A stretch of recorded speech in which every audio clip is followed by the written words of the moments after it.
My father gave me a Kodak Brownie camera when I was 8 years old. My entire world opened up for me.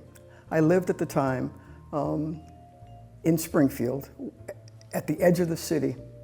Long before the Eastfield Mall was there, there were woods and there was a swamp, and I spent considerable amounts of time learning about things like frogs and tadpoles, none of which I could photograph because that's, I mean, sort of the Brownie is sort of a, well, I don't know, an ancient camera, I guess. But what I learned was that the world was bigger than I am. And I enjoyed learning that for some peculiar reason, because it allowed me to find things that I didn't normally see in my day-to-day life, like little lizards and tadpoles and things underwater that I couldn't photograph, but I could see them. And that was very exciting for me. I'm not sure that the inspiration was mine alone. I share it with Robert Floyd, who has absolutely supported my work in photography, and I'm grateful for that. But we were looking for something to present that was different. And God knows, abstracts are different. In fact, abstracts shatter your expectations, which is one of the reasons that I'm kind of attracted to them.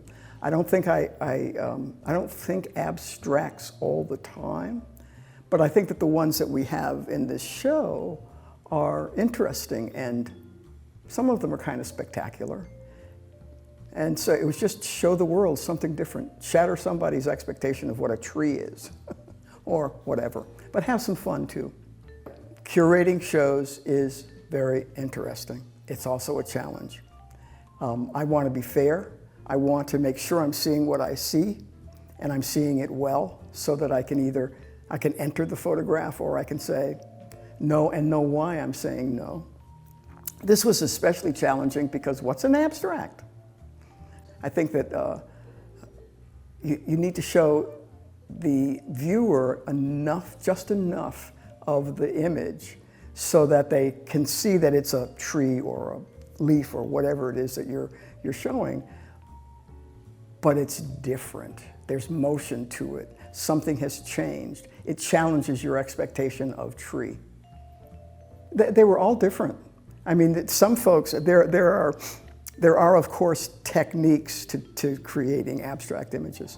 You can twirl a lens if you have a telephoto lens. You can lift your camera body up and down. Or you can do what I did, frankly, or what this gentleman did, which is to look at tree bark. Trees are fascinating.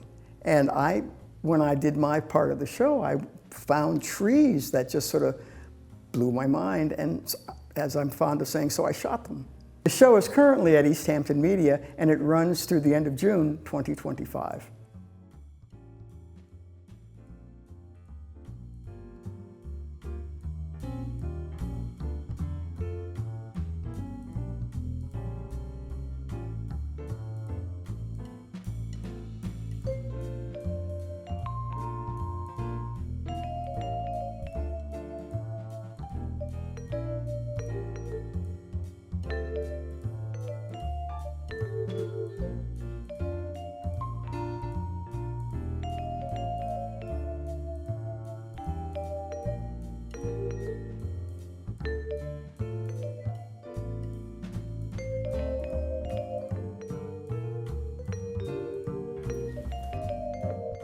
Yeah, wait.